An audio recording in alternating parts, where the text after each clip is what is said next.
한나에게는 갑절을 주니 이는 그를 사랑함이라. 그러나 여호와께서 그에게 임신하지 못하게 하시니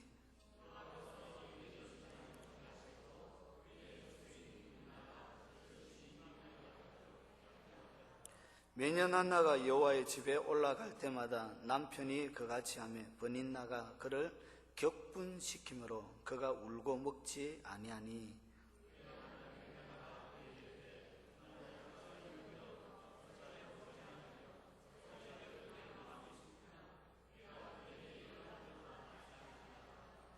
그들이 실로에서 먹고 마신 후에 한나가 일어나니 그때에 제사장 엘리는 여호와의 전 문설주 곁 의자에 앉아 있었더라. 같이 읽겠습니다. 서원하여 이르되 만군의 여호와여, 만일 주의 여종의 고통을 돌아보시고 나를 기억하사 주의 여종을 잊지 아니하시고 주의 여종에게 아들을 주시며 내가 그의 평생에 그를 여호와께 드리고 삭도를 그의 머리에 대지 아니하겠나이다. 아멘. 자, 한번 기도하겠습니다. 주님, 오늘 주님의 말씀을 같이 읽고 성경 가운데 들려주시는 하나님을 발견하며 하나님을 알아가는 시간으로 가지고자 합니다. 진리의 영으로 기록한 하나님의 말씀이 진리의 영으로 우리 가운데 깊숙하게 다가오게 하시고 하나님 만나는 기쁨과 즐거움이 있게 하옵소서. 쓸모없는 종을 택하여 오늘 이 자리에 말씀 대언자로 세워주셨습니다. 쓸모없기에 주님만이 드러나게 하시고 약하기에 주님의 지혜로움만 드러나게 하시고 없기에 하나님의 있음만 드러나는 시간이 되게 하옵소서. 불쌍히 여겨주시고 긍휼히 여겨주시옵고 은총 베푸심을 잊지 말아 주시옵소서. 예수님 이름으로 기도합나이다. 아멘. 자, 오늘부터 사무엘 상하를 이제 1장부터 이렇게 쫙 한번 살펴보려고 합니다. 여러분, 하나님은 처음입니다. 그리고 마지막이십니다. 믿으십니까? 알파요, 오메가요, 그리고 시작이요, 끝이요. 그러면 오늘 주님께서 창세기부터 요한계시록까지 모든 하나님의 시스템은 이미 다 하나님이 이렇게 다 예정해 놓으셨습니다. 그 넓은 하나님의 큰 시스템 흐름 가운데 오늘 사무엘 상하가 놓여져 있습니다. 그러면 하나만 뚝 떼서 보는 것이 아니라 전체적인 흐름 가운데 이 사무엘을 한번 살펴보려고 합니다. 여러분, 하나님은 다양한 모습으로 성경 가운데 드러납니다. 창세기를 읽으면 창세기 하나님은 동일하시고 똑같으신 분이시지만 하나님이 느껴지고 우리에게 보여지는 모습은 성경마다 그렇게 느낌이 다르고요. 그리고 만나는 기쁨이 다르고요. 배워가는 것이 다르더란 것이.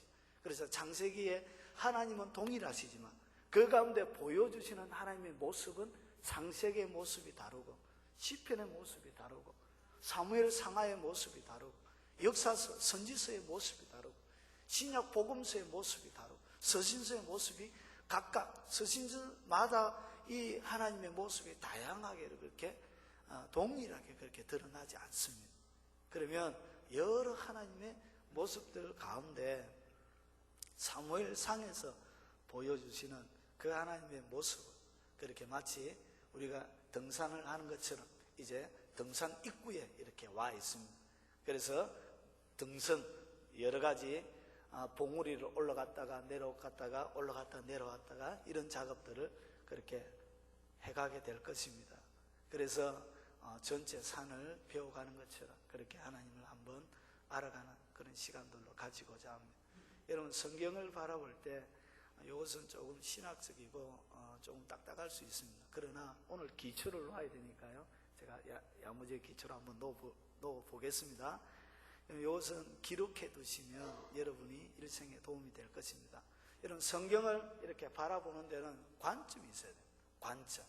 주님이 목적 없이 그렇게 이제 성경을 이렇게 기록해 놓은 것이 아닙니다. 그래서 성경을 바라보는데 크게 5가지의 관점을 제가 소개해 드리려고 합니다. 그래서 적어 놓으시면 도움이 될 것 같습니다. 첫 번째, 성경은 하나님의 자기 계시입니다. 성경을 왜 기록하셨지요? 성경을 특별 계시라고 그러죠. 특별 계시라는 것은 뭐죠? 감추어져 있던 것을 이렇게 드러내어서 보여주는 것을 계시라 그러지요. 그러면 성경을 기록한 이유는 하나님이 어떤 분인가에 대하여 가르쳐 주기 위하여 창세기부터 요한계시록까지 기록해 놓았다는 거지. 그래서 끊임없이 아브라함의 초점을 맞추는 것도 아니고 다윗의 초점을 맞추는 것도 아니고 이 전체 영화의 감독은 누구냐? 하나님입니다. 그러면 그 시대마다 주연들이 있습니다. 아브라함도 있고 야곱도 있고 이삭도 있고 그리고 여러 모세도 있고, 이것은 시대에 주님이 주연으로 선택한 주연입니다.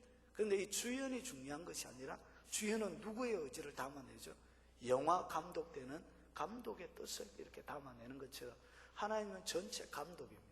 그러면 여러 편의 영화가 이 성경 가운데 다양한 이야기들이 이렇게 다양한 장르로 그렇게 기록이 되어져 있는, 그것은 다 영화 감독의 의지, 감독의 작품을 드러내기 위하여, 뜻을 드러내기 위하여 기록했다는 것이. 그래서 성경을 읽을 때 누구를 봐야 된다고요? 하나님을 발견할 줄 알아야 됩니다. 이것이 하나님의 자기 계시라는 관점입니다. 두 번째 관점은 구속사적인 관점입니다. 구속사가 뭐냐? 구속하는 이야기. 쉽게 이야기하면 하나님이 천지를 창조하셨습니다. 인류가 타락했습니다. 그리고 나서 하나님이 인간을 다시금 구속해 관한 과정들을 이렇게 성경 창세기부터 요한계시록까지 잘 이렇게 기록해 놨다는 것이죠. 창조하시고 타락한 인간들을 어떻게 구원하고 구속해 가는가, 그것을 구속사라고 그럽니다. 구속의 역사. 그래서 이것이 창세기부터 계시록 전체 아주 굵직한 맥으로 이렇게 흐르고 있습니다. 그래서 전체를 이해하지 못하면 이 부분 가운데 주시는 메시지를 놓칠 때가 있습니다. 세 번째 관점은 은혜 언약입니다. 은혜 언약. 자, 은혜가 뭐죠? 값 없이 그냥 주는 것을 얘기합니다. 받을 자격이 있어 주는 것이 아니라 값 없이 그냥 주는 것. 그것이 은혜죠. 그러면 하나님과 아담과 하와가 약속을 맺었다는 그 자체가 뭐죠? 은혜입니다. 여러분, 계약을 맺는다, 약속을 맺는다는 것은 어떤 의미가 있냐면 반드시 약속하는 두 상대자가 대등한 위치에서 이렇게 서야 합니다. 그래서 하나님과 인간이 이렇게 약속을 맺었다. 그러면 하나님이 낮아질 수는 없죠. 인간을 어떻게? 신의 성품으로 높여주셨죠. 그래서 하나님과 인간이 아담과 하와 그리고 하나님이 언약을 맺었다는 이 자체가 뭐라고요? 언약이라는 것이, 은혜라는 것이죠.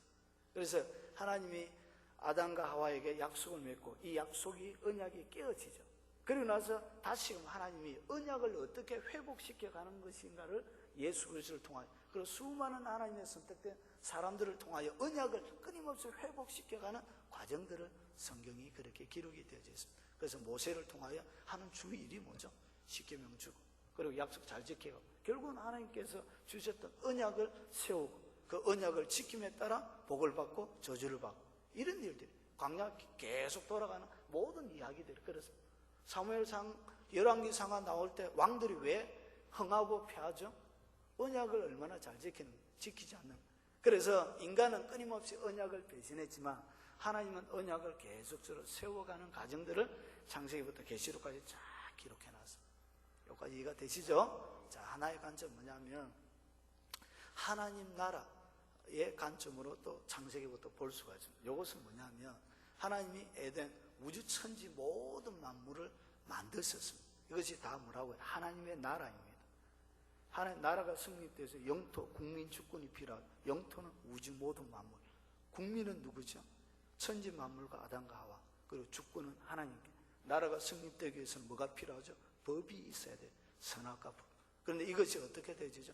하나님께서 에덴 동산부터 천지 만물을 하나님의 왕국, 하나님의 도성으로 만들었는데 이것이 인간이 범죄함을 통하여 깨어졌다는 거죠.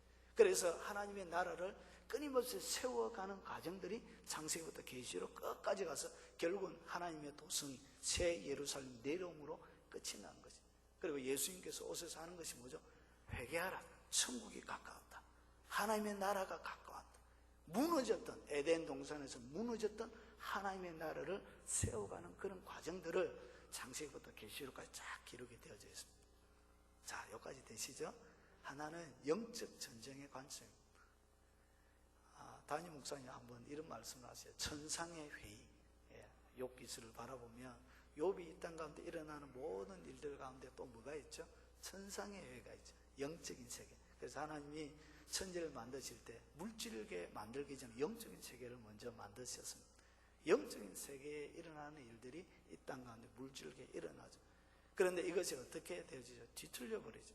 그래서 이 인간으로 하여금 타락하게 했던 영적인 세력과 하나님의 선한 세력의 대립구도로 이렇게 계속 나갑니다. 그래서 가인과 아벨을 낳았는데 가인이 이렇게 가인의 흐름이 쫙 있고 거역의 영이 흐르는 거역의 영의 흐름이 있고요.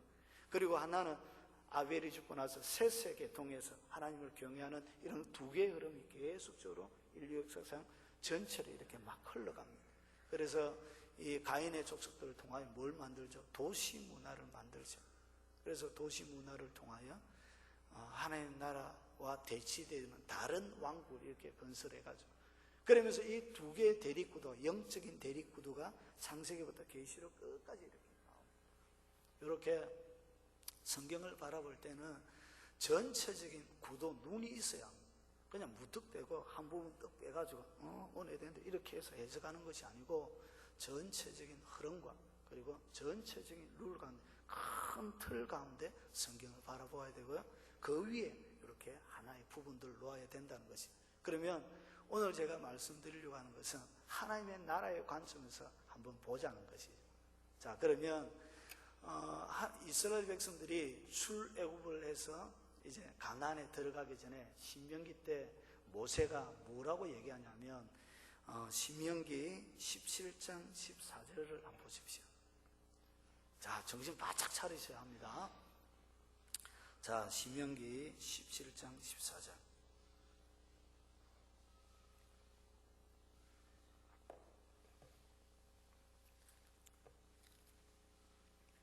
자, 찾으셨습니까? 자, 아주 재밌습니다. 신명기 17장 14절. 아주 재밌는 부분이 기록되어 있습니다. 자, 우리 한번 읽어볼까요? 신명기 17장 14절. 시작. 내가 내 하나님 여호와께서 내게 주시는 땅에 이르러 그 땅을 차지하고 거주할 때에 만일 우리도 우리 주위에 모든 민족들 같이 우리 위에 왕을 세워야 하겠다는 생각이 나거든. 오늘 뭐라고 그러죠? 모세가 이스라엘 백성을 향하여 이런 얘기를 하는 거예요. 너희가 가나안에 들어가서 정착해서 거하다가 너희들도 다른 여러 이방의 나라처럼 왕을 세워야 되겠다는 그런 생각이 들거든. 뭐하라고요? 그러면서 왕을 어떻게 세우고 왕이 뭘 조심해야 되고 왕이 지켜야 될 계명들을 그렇게 20절까지 그렇게 기록이 되어져 있습니다. 여러분 시간이 없기 때문에 여기에 딱 표현하고 접어보시고 집에 가서 읽기 바랍니다. 그래서 제가 빨리 나가겠습니다. 한번 보십시오. 그래서 신명기 17장에 보면 여기서 나오는 것이 뭐냐면 왕을 선택할 때 반드시 왕은 하나님이 택한 자를 세워야 합니다. 이것이 첫 번째 철칙입니다.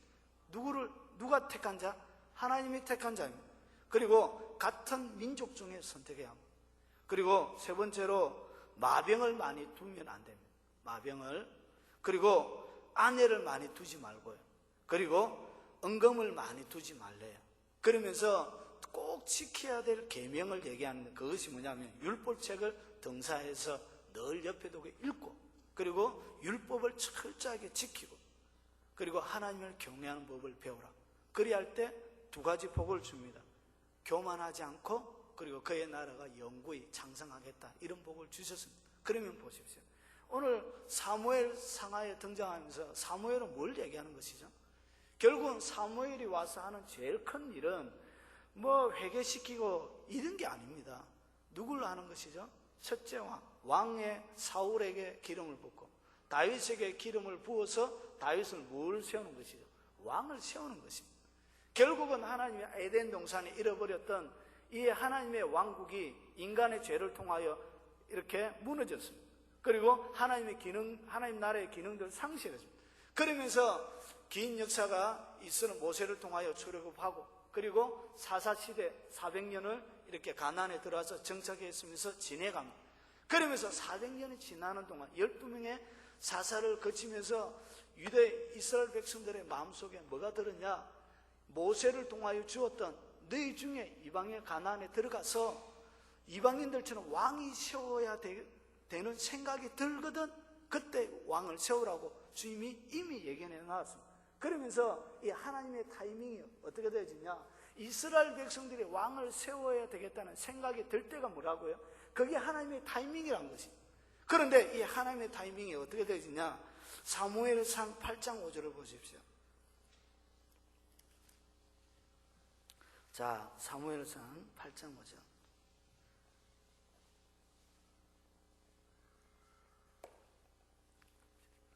자, 읽어보겠습니다. 시작.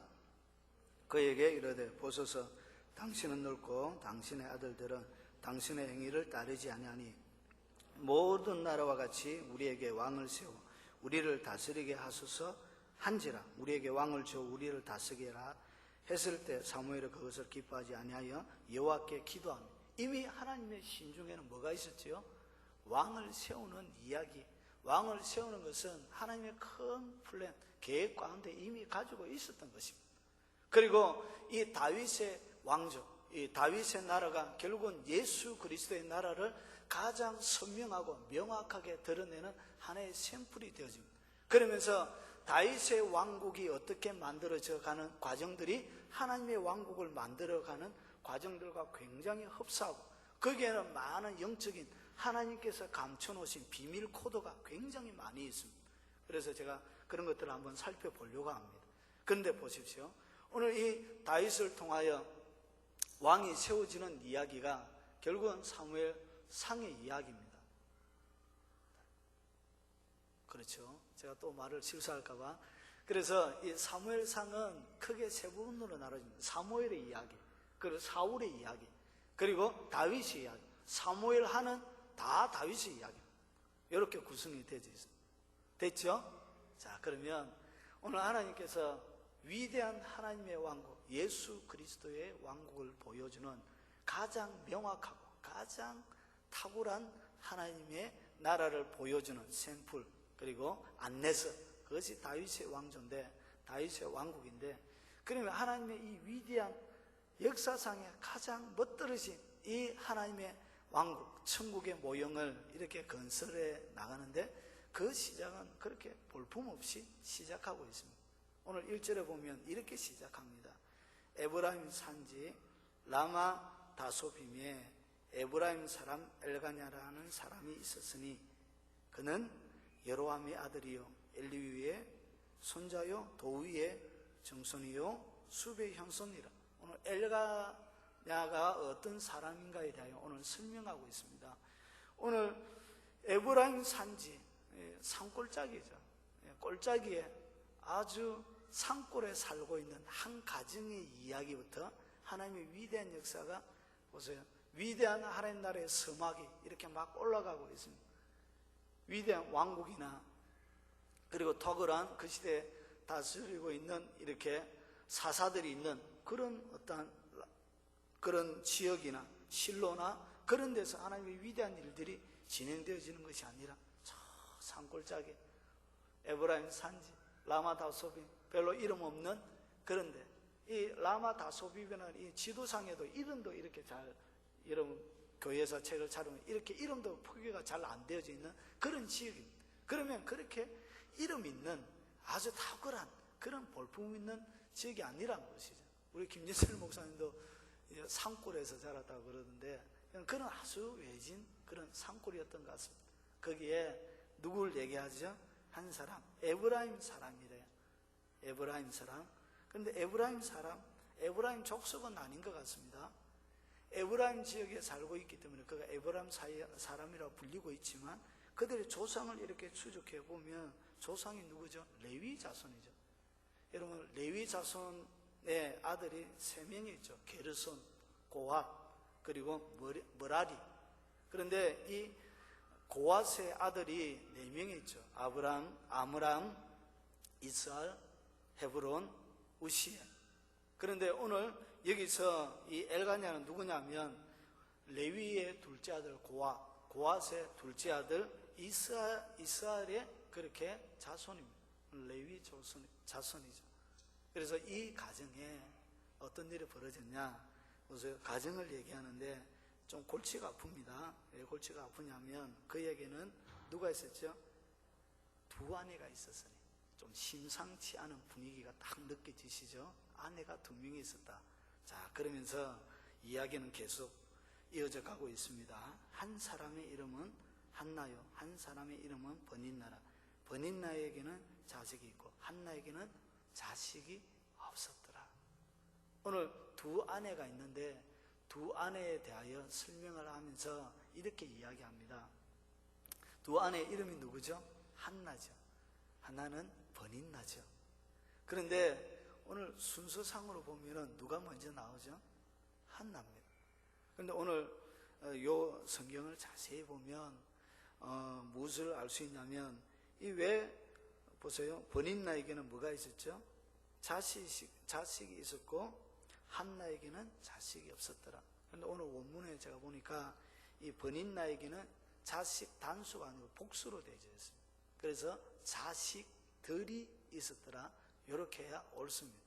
그러면 원래 첫째 부인은 한나였던 것 같습니다. 만약에 버닌나가 첫째 부인이었다면 이 엘가냐 성격상 굉장히 좀 한 여인을 지극하게 사랑하는 그런 성격을 가지고 있었던 것 같습니다. 마음이 참 좀 따뜻하고 너그러운 그런 폭넓은 그런 좋은 가장이었던 것 같습니다.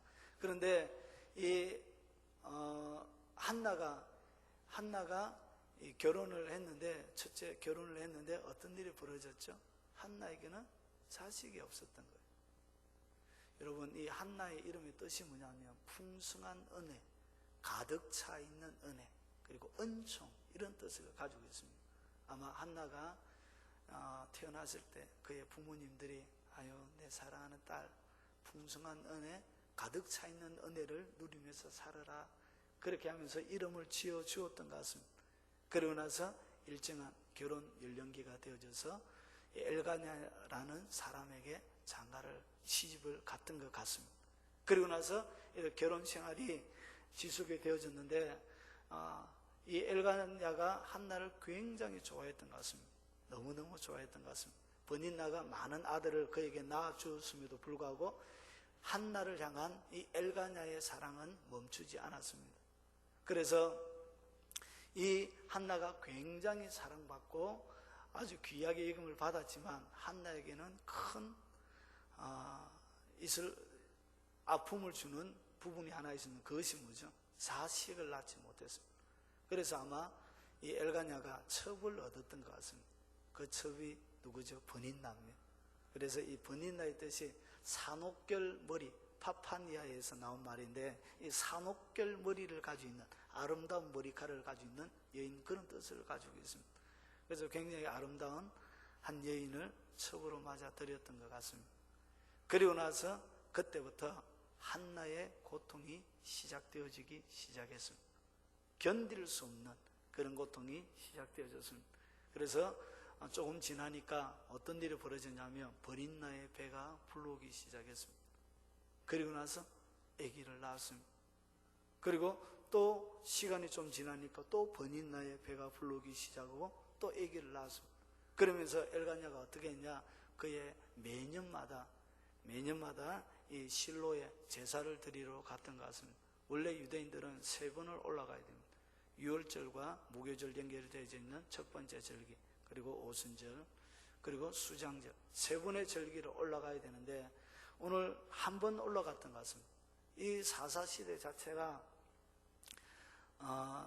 하나님이 없으므로 자기 옳은 소견도로 행하는 하나님의 법이 세워져 있지 않던 그런 시대입니다.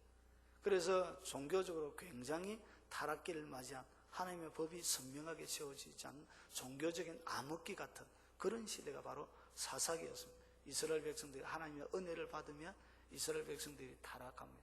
타락하면 하나님 이방인들을 들어서 이스라엘 백성들을 징벌합니다. 징벌하면 이스라엘 백성들이 잘못했다고 하나님께 기도하면 하나님의 사사를 들어서 이스라엘 백성들을 회복시킵니다. 이런 것이 약 400년 동안 12사살 동안 계속 돌아가는 그런 시대였습니다.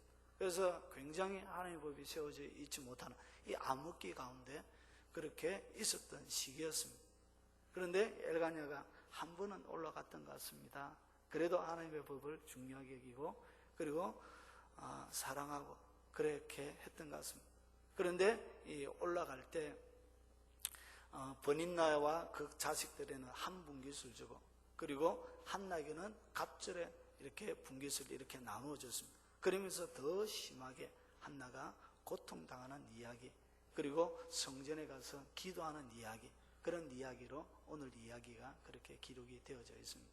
자, 그러면 오늘 이야기를 통해서 우리에게 진짜 들려주고 가르쳐주고 싶은 것이 무엇인가 우리 한번 좀좀이 한번 더듬어 보려고 합니다. 보십시오. 하나님의 위대한 일들은 항상 변방에서 일어납니다. 어디에서 일어난다고요? 변방입니다. 변방. 위대한 일들은 왕궁이나 이런 핵심적인 일들 가운데 일어나지 않습니다. 예수 그리스도가 오실 때도 그 시작은 세례 요한을 통하여 시작이 되어지죠. 예수님이 태어나실 때도 베들레헴, 이삭이 태어날 때도 다윗이 태어날 때도 그렇고요. 그리고 첫 왕국의 사울 왕도 가장 낮은 베냐민 지파 알아주지 않는 그런 데서 하나님의 위대한 일들은 이렇게 시작이 되어집니다. 이스라엘이라는 가나안 지역 자체도 전 세계 지구를 놓고 보면 굉장히 변방이고 별로 쓸모없는 땅으로 이루어져 있는 그런 땅입니다. 그래서 하나님의 위대한 역사는 항상 변방에서 이름 없고 아주 초라하고 남루한 그런 곳에서 그렇게 시작이 되어져 갑니다. 그리고 그 시작점은 누구를 통하여 되어지냐? 한나라는 한 여자를 통하여 되어집니다. 왜 한나라는 한 여자를 통하여 되어지냐? 그 이유가 5절에 보십시오. 자, 5절에 보면 자, 같이 한번 읽어보겠습니다. 한나에게는 갑절을 주니 이는 그를 사랑합니다. 그러나 여호와께서 그에게 임신하지 못하게 하시니 6절 여호와께서 그에게 임신하지 못하게 하심으로 오늘 보십시오. 하나님의 타이밍은 뭐죠? 결국은 다윗의 왕국을 세우는 것입니다. 이미 다윗의 왕국을 세우는 것은 하나님의 전체 계획들 가운데 되어져 있는 것입니다. 그리고 이미 신명기에 약속되어져 있는 것이고 그리고 그 이스라엘 백성들이 왕을 세워달라고 하나님 앞에 요청할 그때를 하나님이 기다리고 있었습니다. 그것은 하나님의 시간에 점점 가까이 다가가고 있는 것이었습니다. 그런데 문제가 있었습니다. 무슨 문제가 있었냐면 그 시대에 사사시대의 말기입니다. 그래서 모든 백성들이 자기 옳은 소견대로 행했습니다. 그리고 하나님을 선명하게 가르쳐 줄 수 있는 사람이 그 시대에 존재하지 않았습니다. 그리고 하나님의 교육들이 하나님의 말씀들이 아주 추상처럼 지켜지는 그런 시대가 아니었습니다. 그러면 하나님의 왕국을 세울 때 반드시 첫 번째 조건이 뭐냐면 하나님이 선택한 사람을 세워야 합니다. 이것이 첫 번째 조건입니다. 그런데 하나님이 선택하는 사람을 세우려고 하면 하나님이 누군가를 선택해야 되는데 누구를 통해서? 그러면 그 선택하는 사람을 지명하는 지명자가 있어야 된다는 것이죠. 그러나 그 시대는 엘리도 하나님의 여호와의 말씀이 이상 중에 흔히 나타나지 않는 하나님의 말씀이 뚝 끊긴 시대, 그 시대에 제사장으로 활동했던 홈리와 비나스도 불량자로 이렇게 소개하고 있습니다. 그러면 하나님이 원하시는 택한 사람이 누구인지를 알고 그리고 그 왕을 세워야 될 사람이 필요한데 그 왕을 세울 수 있는 그런 지명하여 선택할 수 있는 사람이 그 시대에는 존재하지 않았습니다. 그러니까 하나님의 계획은 점점 다가오고 왕을 세우는 위대한 계획은 진행되어 가는데 그런 일들을 처리해 낼 수 있는 능력을 갖추고 하나님의 가슴을 담아낼 수 있는 사람이 존재하지 않았다는 것이죠. 그때 하나님이 누구를 선택하셨다고요? 한 여인을 선택하신 것입니다. 그래서 이 한나가 원래 아기를 못 낳았냐? 그게 아닙니다. 뒤에 보면 아들 셋을 낳고 딸 2명을 또 낳습니다. 선천적인 불임은 아니었던 것 같습니다. 그런데 이 한나가 불임을 하고 아기를 낳지 못하게 되어진 것은 그 이유를 5절에 소개하고 있는데 여호와께서 그에게 임신하지 못하게 하신 원인 제공자는 누구죠? 여호와라는 것이죠. 하나님이 이 한나가 이기를 못 낳게 그렇게 막아버렸다는 것이. 그리고 6절을 보니까 똑같은 얘기를 한 번 더 기록하고 있습니다. 여호와께서 그에게 임신하지 못하게 하심으로, 하나님이 임신하지 못하게 두 번이나 이렇게 강조하고 있더라는 것이, 철저하게 막았다는 것이. 여기에는 뭐가 있더라고요? 하나님의 계획이 그 속에 들어가 있는 것입니다. 하나님이 무언가를 심상치 않은 일들을 이렇게 진행하고 있는 것입니다. 결국은 이 한나를 선택한 사람은 누구라고요? 하나님이었습니다. 여러분, 그 시대에 많은 불임 여성이 있었을 것입니다. 아기를 낳지 못한 많은 여성들이 있었을 것입니다. 그러나 그 많은 여성들 가운데 하나님은 누구를 선택하셨다고요? 한나 한 사람을 선택하셨습니다. 그리고 한나를 어떻게 몰아가시는지를 보십시오. 첫 번째, 아기를 낳지 못하게 해서 한나에게는 뭐가 있었냐면 남편의 변치 않는 완벽한 사랑이 있었습니다. 남편의 사랑이 있으면 뭐 아색이 좀 없어도 안 됩니까? 예? 한나를 어떻게 보면 많이 가지고 있는 것입니다. 남편의 사랑이 있는데 가지고 그 자식 새끼들, 예? 가지 많은 나무에 바람 잘 날 없는데, 예? 자식이 많으면 많을수록 그만큼 고통도 심하죠. 저희가 애기 안 낳는 이유가 있습니다. 우리 민서 벨 낳았어요. 한 사람도 제가 감당이 안 돼요. 귀찮아 죽겠어요. 어떤 데는. 죄송합니다. 예. 아니, 그렇습니다. 그러면 한 사람도 이렇게 감당하기 힘든데 여러 자식이 있는 게 뭐 그래요? 왜 그렇게 기쁘고 좋겠습니까? 물론 그 시대에 아기 못 낳는 것은 하나님의 저주를 받은 하나의 징표이기도 합니다. 물론 그런 것도 있지만, 그러나 한나는 그래도 행복하게 살 수 있는 조건이 나름대로 있었습니다. 왜냐? 변치 않는 남편의 그 사랑, 열 아들보다 더 사랑했던 그 남편의 지극한 사랑이 있었더란 것이. 버린 나도 이 한나에게 질투 안 하고 살 수 있는 거 있잖아요. 한나는 자식이 없었잖아요. 자기는 자식 많이 있었잖아요. 그럼 자식 새끼들 보고 그렇게 행복하게 살면 되지. 그 남편 사랑까지 독차지하려고 욕심스럽게. 그거는 너무 불공평하잖아요. 자식도 있고 남편 사랑도 있고. 그럼 한나는 낙동강 오리 아닙니까? 굉장히 불공평하죠. 그래서 버린나도 이렇게 만족스럽게 살 수 있는데 하나님은 버린나를 뭐처럼 만들었다고요? 마치 마귀가 하나님을 대적하는 것처럼 그렇게 버린나를 갖다 대적이라고 이렇게 표현할 정도로 굉장히 센 단어를 쓰고 있습니다. 그래서 대적자를 일으킨 것이죠. 그러면서 한나가 행복하게 처음에 살았는데 가면 갈수록 뭐가 심해지죠? 자식들이 많이 있는데 이것이 불임하고 나서 아기 낳지 못하는 고통이 한 번, 한두 해 정도 같지는 않습니다. 이것이 10년의 세월이 더 넘었는지 얼마나 긴 세월이 이 한나에게 있었는지 오늘 성경에 명확하게 기록하지 않기 때문에 알 수는 없지만 그래도 이것이 적어도 10여 년의 긴 시간들이 있었던 것 같습니다. 그래서 끊임없이 대적을 통하여 남편의 사랑의 크기만큼 남편이 오면 올수록 대적자의 고통도 같이 왔습니다. 그래서 그가 어떻게 살았는지를 이렇게 6절에 표현하고 있습니다. 적수인 버닌나가 심히 격분하게 하여 괴롭게 하더라. 버닌나가 어떻게 했다고요? 심히, 그냥 격분하게 한 것이 아니라 날마다 화가 치밀어 오르도록 이렇게 만들었다는 것이죠. 남편의 사랑을 잊을 만큼, 남편의 사랑을 전혀 기억하지 못할 만큼 심한 격분이 막 화나게 하는 사람들 있잖아요. 심히, 굉장히 심하게 했던 것 같습니다. 볼 때마다 애가 못 낳는 게 이렇게, 애가 못 낳는 게 이렇게 해서를 모르겠어. 끊임없이 애가 못 낳는 게 그렇게 끊임없이 아마 힘들게 만들었던 것 같습니다. 그래서 심히 격분하고 그리고 굉장히 괴롭혔던 것 같습니다. 그래서 하루하루가 사람 사는 것이 아니었던 것 같습니다. 그리고 8절에 그의 남편 엘가냐가 그에게 이르되 한나여 어찌하여 울며 어찌하여 먹지 아니하며 어찌하여 그대의 마음이 슬프냐. 오늘 앞에 보니까 어찌하여 아마 그 마음이 너무너무 많이 상해 있었던 것 같습니다. 어찌하여 그래서 먹지 않고 어찌하여 그대 마음이 슬프냐. 그의 전체 삶은 슬픔으로 그리고 눈물로 그리고 밥맛을 잃을 정도의 삶의 의욕이 전혀 없는 힘든 생활을 그렇게 이어져 가고 있었습니다. 그 모든 것을 허락하신 분이 누구죠? 하나님이십니다. 참 너무하시죠? 참 심하다는 생각이 듭니다.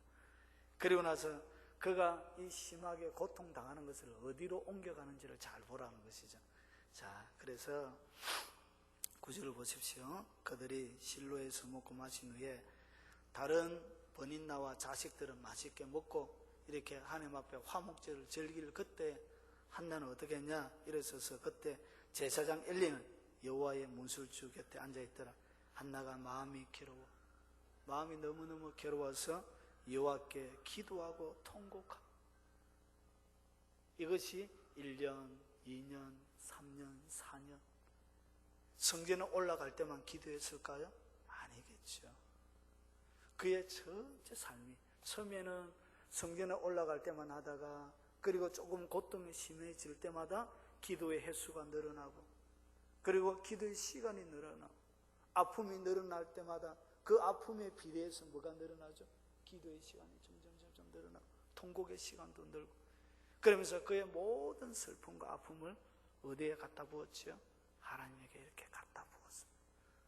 모든 슬픔을 모아 그의 모든 통곡을 모아 그의 모든 쓰린 마음을 모아 하나님의 수레바퀴에 갖다 올려놨습니다. 기도의 수레바퀴에 갖다 올려놨습니다. 그러면서 하나님이 그를 어디로 초청하셨지요? 기도의 자리로 초청하셨습니다. 여러분, 하나님이 일을 하실 때 반드시 무슨 일을 어떤 사람을 선택하시냐? 하나님 앞에 끊임없이 기도하게 만듭니다. 여러분, 이 땅에 여러 가지 그 시대에도 한나와 똑같은 고통을 가지고 있는 사람들이 있었을 것입니다. 그리고 여러 가지 가족적인 아픔들을 겪고 있는 수많은 사람들이 있었을 것입니다. 그러나 하나님은 누구를 선택하셨죠? 한나라는 한 사람을 선택하셨고 그리고 이 한나에게 준 고통은 한나가 어디에 갖다 놓았죠? 하나님의 앞에 이렇게 갖다 놓기 시작했습니다. 점점 그리고 점점 더 많이 갖다 놓기 시작했습니다. 그러면서 한나가 뭘 배워가기 시작하죠? 하나님을 하나씩 알아가기 시작합니다. 그리고 하나님을 배워가기 시작합니다. 그래서 여러분 뒤에 보면 한나의 기도가 아직까지 뒤에 나오는데 뒤에서 살펴볼 텐데 한나가 만났던 하나님 굉장히 한나가 하나님에 대하여 깊이 있게 이해하고 있었던 것을 한나의 기도를 보면 압니다. 엘리가 감히 도달할 수 없는 영역까지 엘리가 감히 이해할 수 없는 영역까지 이 한나가 하나님에 대하여 그렇게 경험하고 알아간 것을 압니다. 그러면서 한나를 어디의 영역까지 올려놓습니까? 하나님의 원대한 계획, 하나님의 큰 왕국을 세우려고 하는 큰 계획 가운데 한나가 도달하게 하고 그 하나님의 영역 가운데 이렇게 도달할 수 있도록 끊임없이 고통을 줍니다. 그러면서 드디어 한나가 하나님의 목적한 하나님의 큰 뜻을 이룰 수 있는 첫 번째 목적에 도달하는 내용이 나옵니다. 그것이 뭐냐면 11절입니다. 서원하여 이르되 만군의 여호와여 만일 주의 여종의 고통을 돌보시고 나를 기억하사 주의 여종을 잊지 아니하시고 주의 여종에게 아들을 주시며 드디어 누굴 주시죠? 아들을 주시며 뭐하냐? 그의 평생을 누구에게? 여호와께 드리고 그 시대 엘리로는 홈리와 비나스로는 하나님의 계획을 이루기에는 너무나도 부족했습니다. 그래서 하나님은 새로운 사람이 필요했습니다. 하나님의 역사를 하나님의 새 역사의 서막을 울릴 수 있는 새로운 종치는 사람이 필요했습니다. 그래서 하나님이 누구를 선택했죠? 한나를 선택하고 그리고 이 한나가 하나님의 원대한 계획 프로젝트 하나님의 목적에 도달하도록 하나님이 원하시는 사람을 세우기 위하여 사무엘에 대한 하나님이 약속하셨던 그런 영역까지 한나가 자라올 수 있도록 계속적으로 대적을 하나님이 붙이셨습니다. 그래서 끊임없이 하나님이 원하시는 기도 하나님이 바라시는 기도를 하게 될 때까지 이렇게 계속적으로 달고 오는 것입니다. 그래서 드디어 그를 어떻게 하죠? 그를 그의 평생을 그를 여호와께 드리고 삭도를 그 머리에 대지 아니게 했나이다. 특별히 하나님 앞에 철저하게 구별하여 하나님 앞에 드리겠다고 하는 것입니다. 그래서 하나님의 서막을 울릴 수 있는 새로운 사람을 하나님이 준비시키는데, 그 새로운 사람은 마치 한 사람이 상고의 고통을 통하여 아기를 낳듯 하나님의 큰 일도 마찬가지입니다. 누군가가 큰 상고의 고통을 겪고, 그리고 그 한 아기를 이 땅 가운데 키워내기 위하여 하나님을 담아낼 수 있는 수준의 영역까지 부지런히 성장시키고 자라가기 위해서 누군가에게 이렇게 많은 아픔들을 하나님이 주셨습니다. 그러면 이것이 오늘에 살아가는 우리에게 어떻게 적용이 되죠? 우리와 무슨 상관이 있냐? 그것이 또 중요합니다. 그럼 내하고 전혀 상관없으면 그냥 옛날 이야기가 끝나버리죠. 자, 그러면 여러분, 오늘의 여러분의 삶들 가운데도 마찬가지입니다. 하나님은 큰 계획도 있지만, 보세요, 하나님 왕을 세우는 계획도 있지만 이 왕국을 건설하기 위해서는 뭐가 필요하죠? 여러 사람의 참모들이 필요하고, 그리고 하나님의 왕국은 한 사람을 통하여 세워가는 것이 아닙니다. 수많은 사람들의 사랑과 헌신, 그 수많은 사람들과 같이 이렇게 세워가는 것입니다. 그러면 다윗의 왕국이 이렇게 서서히 밝아오는 태양처럼 이렇게 만들어져 가는 것처럼 예수 그리스도의 나라도 마찬가지란 것이, 오늘 여러분이 당하는 많은 고통들은 하나님의 허락 아래 있는 것입니다.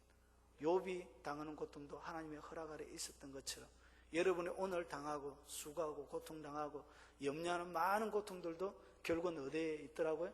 하나님의 다 허락 아래 있는 것입니다. 그것을 통하여 하나님을 닮아가게 되는 것입니다. 하나님께 가까이 가게 되어지는 것입니다. 그리고 하나님이 원하는 수준으로, 그리고 하나님이 바라시는, 요구하시는 영역까지 여러분이 알게 모르게 닮아가고 있는 과정들 가운데 있더라는 것이죠. 그런데 고통은 고통 자체로 끝나버리면 아무 의미가 없습니다. 그것은 그냥 고통입니다. 그러나 고통이 하나님의 기도 속에 들어갈 때, 하나님의 보호자 앞에 그 고통이 올려질 때, 그리고 하나님의 기도의 수레 가운데, 기도의 금대접 가운데 당길 때, 그 고통은 하나님의 역사를 이루는 동력이 되어지고 하나님의 위대한 일들이 이 땅 가운데 펼치는 중요한 건축자재요 소수가 되어지는 것입니다. 사랑하는 여러분, 여러분 가운데 허락한 많은 아픔들과 고통이 있을 것입니다. 왜 내게 이런 고통을 주시는지, 한나처럼 왜 이렇게 하나님께서 오랫동안 자식을 주지 않는지, 그리고 오랫동안 하나님이 침묵을 지키고 응답하지 않았습니다. 그래서 오랫동안 침묵을 지키고 응답하지 아니하시는 하나님에 대하여 끊임없이 퀘스천마크를 붙이고 하나님 너무한 거 아닙니까? 이렇게 할지라도 이런 그런 가운데 여러분이 지금 빚어져 가고 있는 것을 믿으시기 바랍니다. 하나님의 계획, 하나님의 목적, 그리고 하나님이 여러분을 요구하는 그 수준의 하나님의 조각하고 끊임없이 여러분을 이렇게 빚어가십니다. 그리고 여러분을 하나님 역사의 현장 가운데 이렇게 한나를 드러내셨던 것처럼 왕의 위와 같이, 그리고 위대한 하나님의 사람들과 같이 앉게 이 한나를 올려주었던 것처럼 여러분을 세워주실 날이 있을 것입니다. 그리고 높여주실 날이 있을 것입니다. 그런데 고통 자체로 끝나면 안 됩니다. 어디에 갖다 부어야 된다고요? 하나님의 보좌 속에, 하나님의 금향로 속에, 하나님의 그 임재 속에 이런 끊임없이 들어가야 돼요. 갖다 부을 때 여러분의 당하는 고통은 하나님의 역사를 이루는 중요한, 하나님의 일들을 이루는 중요한 키가 될 것입니다. 그래서 영적인 열쇠 하나를 가지는 것입니다. 하나님의 문들을 여는, 하나님 나라의 문들을 여는 이런 열쇠를 하나씩 가지게 되는 것입니다. 사랑하는 여러분, 이제 정리하려고 합니다. 여러분, 한나와 같이 하나님을 만난 사람이 필요합니다. 엘리와 홈리와 비나스 직분상으로는 가지고 있었지만 전혀 하나님의 마음을 드러내고 하나님을 가르쳐 주기에는 그들이 만난 경험이 없고 하나님에 대하여 아는 것이 많이 없었습니다. 여러분, 이 시대에 한나와 같이 체험적으로 깊이 있게 하나님을 알고 그의 전 인격을 통하여 그의 삶을 만들어 가셨던 하나님을 만난 이런 사람들이 많이 필요합니다.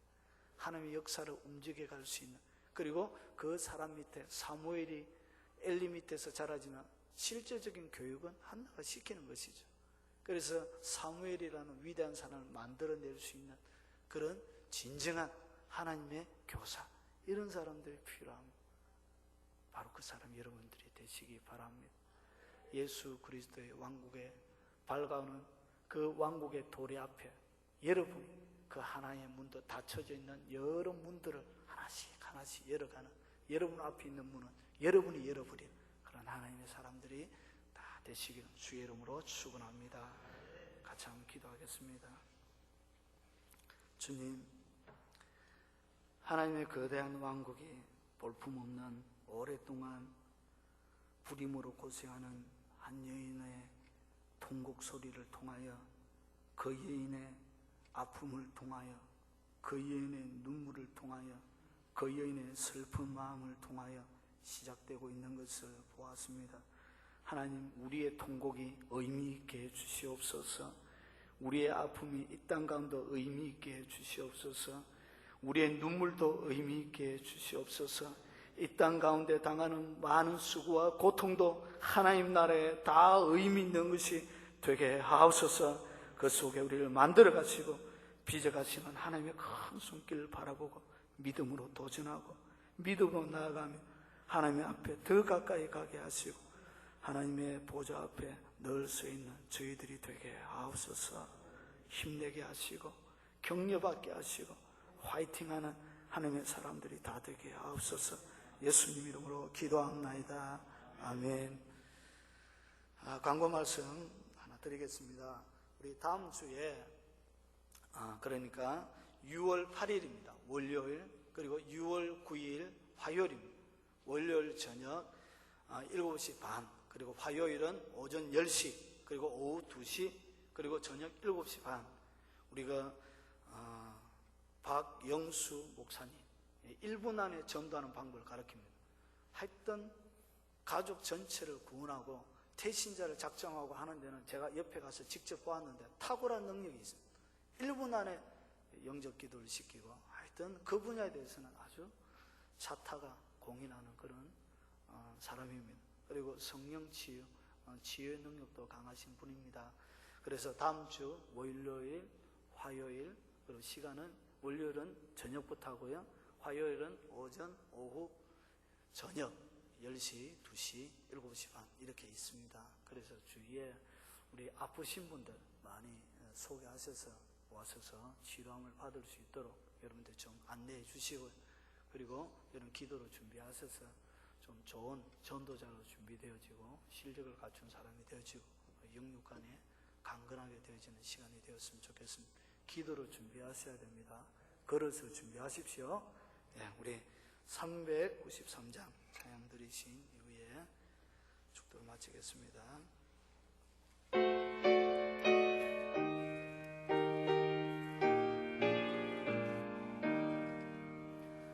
오 신실하신 주 내 아버지여, 늘 함께 계시니 두려움 없네. 그 사랑 변찮고 날 지키시며 어제나 오늘이 한결같네. 오 신실하신 주, 오 신실하신 주, 날마다 자비를 베푸시며 모든 것 내려주시니 오 신실하신 주, 나의 구주. 봄철과 또 여름, 가을과 겨울, 해와 달 별들도 다 주의 것. 만물이 주 영광 드러내도다. 진실한 주 사랑 나타내네.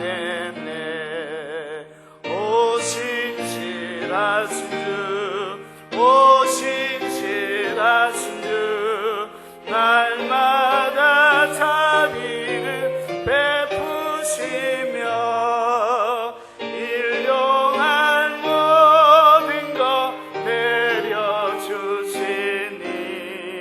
오 신실하신 주, 나의 사하여 함께하시고 주친이 오셔서 인도하네. 오늘의 힘되고 내일의 소망 주만님만 복을 내리시네. 오생실하신 주, 오생실하신 주, 날마다 자비를 베푸시며 일용할 모든 것 내려주시니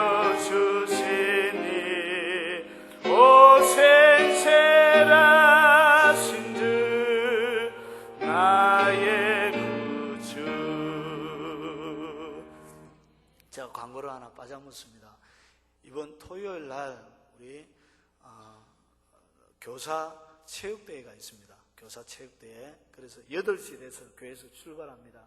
우리 교사뿐만 아니라 우리 참여하고 싶은 분들도 8시까지 이렇게 교회에 오시면 그렇게 같이 가서 참여하도록 하겠습니다. 기도하겠습니다.